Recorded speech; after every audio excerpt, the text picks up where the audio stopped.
샬롬, 행복한 화요일입니다. 어제는 주일 말씀을 전한 이후에 제가 만약 말씀을 전하고 그것으로 인하여서 공격받거나 위협받는다면 저는 상당히 두려울 것 같다고 말씀드렸는데요. 오늘 읽으셔야 하고 묵상하셔야 할 예레미야 20장 후반부에는요, 그 일을 경험하고 난 이후에 예레미야가 자신의 고백을 담고 있습니다.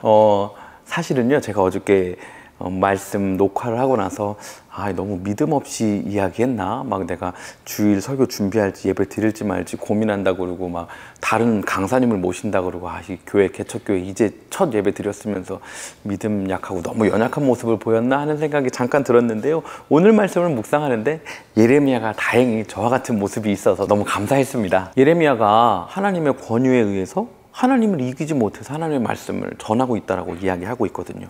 그런데 이 하나님의 말씀을 전하는 것 때문에 외톨이가 되고 비방을 당하고 조롱거리가 된다고 이야기하고 있어요.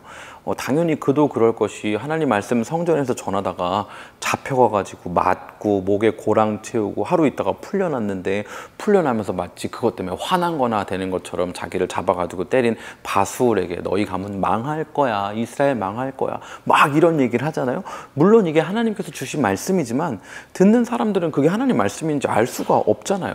근데 실제 아무 일도 안 일어나는 거예요.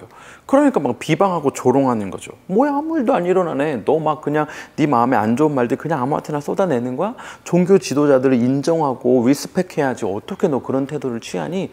이렇게 되는 게 당연한 거죠. 오늘 말씀의 심지어는 예레미야와 가깝게 지내던 이들도 이제는 예레미야가 실수하기만을 기다리며 준비하고 있다라고 말하는 거예요.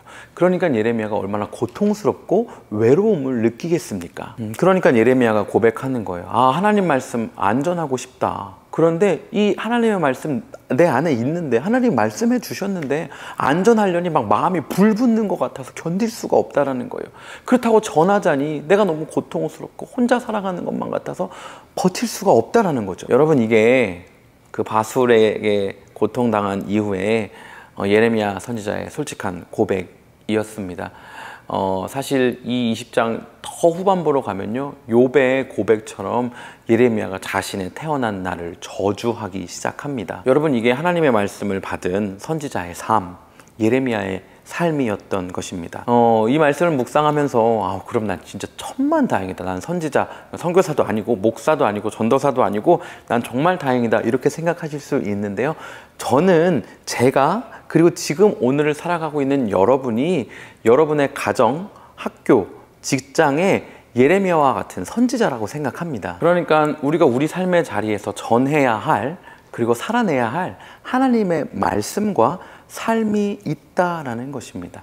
아마 저의 사역 경험을 조금 나누면 이것을 이해하고 도전하는 데 도움이 될 거라고 생각하는데요. 일반적으로 목회자가 교회 안에서 하는 일은 설교를 준비하고 또 신방을 하고 또 예배를 준비하는 일들입니다. 맡은 분야마다 조금씩 다를 수 있지만 크게 다르지는 않을 거예요. 가슴 아픈 이야기지만 대부분의 한국 교회는 한 사람의 목회자가 담당해야 된 벌든이 조금 많습니다. 그래서 셀프 케어를 하거나 가족을 돌보기에는 부족한 시간, 에너지인 경우가 종종 있죠. 그러다 보니까요, 사역 환경과 구조가요, 내가 무언가 새로운 것을 계획하고 준비해서 하는 사역 구조는 아니에요. 그러니까 교회에서 원래 있던 것, 하던 것, 좀 조금 불편한 이야기로 하면 하라고 하는 것만 하기에도 굉장히 버거운 사역 구조입니다. 그런데 저와 같은 목회자는 하나님께서 만들어 두시기를 하라고 하는 것만 하는 걸 굉장히 어려워하는 그런 성향이 있는 거예요. 뭔가 하나님이 주시는 마음들, 생각들도 많고 하고 싶고 도전하고 싶은 것도 너무나도 많은 사역자니까요. 그러다 보면요, 무언가 하나님이 주신 마음이 맞고 제가 담당하고 있는 이들을 보면서 이 사역이 너무 필요하다라는 생각이 들지만 그림이 그려지거든요. 이 일을 계획하고 진행하면 이만한 에너지를 소비하게 될 것이고 내 재정도 들어가게 될 것이고 그리고 내 생각과 시간이 이만큼이나 사용되기 때문에 나에게 힘듦이 있을 것이고 피로가 찾아올 것이고 나를 돌보거나 때로는 가족을 돌보는 것에 있어 많은 희생이 따르겠구나 하는 것이 그려질 때가 있어요. 이런 사역을 한다고 해서 교회에서 어느 누구도 인정해주지 않을 거라는 것을 알고 오히려 교회에서 정해놓은 것들만 착실하게 하는 것이 오히려 교회에서 보기에는 내가 사역을 잘하고 열심히 하는 사람처럼 보이겠구나 하는 것이 보여요. 그리고 이 사역을 하면 어떨 때에는 조금 더 불편한 이야기지만 교회 안에서 있을 핍박도 보여요. 너 왜 이걸 지금 하려고 하는 거야?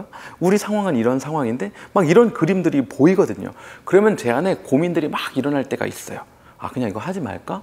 피곤한데 하지 말까? 그런데 너무나도 감사한 건요, 지금까지 하지 말까 해서 안 하는 그런 마음과 행동보다는 아니야, 이거 아무도 알아주지 않지만, 그리고 내가 손해봐야 할 것이 이만큼이나 되지만 하나님이 주신 마음이고 필요한 이들이 있으면 해야 해 하는 것이 제가 지키고 있는 사역의 마인드입니다. 예품교회 바로 엊그제 처음으로 첫 주일 예배를 드렸잖아요.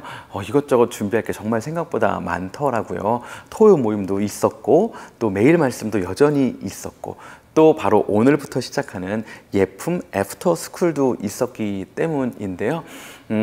다시 한번 말씀드리지만 지금 이 사역하는 것이 저에게 기쁨으로 너무 충만합니다. 그런데 피곤하기도 하고 때때로 팝업하는 마음들이 있어요. 순간순간 해야 될 일이 많고 조금 피곤하면 아, 부담이 된다 싶다가도 제 안에 예레미야가 오늘 말씀한 것처럼, 예레미야에서 말하고 있는 것처럼 막 불붙이시 마음이 일어납니다. 너무나도 감사합니다. 계속 이 마음으로 사역할 수 있도록 정말 꼭 기도해 주세요. 사랑하는 성도 여러분, 혹시 하나님의 말씀이 분명한데 내 마음에 불붙는 마음이 없는 것 같은 때가 있나요? 아니면 성냥개비 타오르는 것처럼 따뜻함도 없는 것 같은 그런 때가 있나요?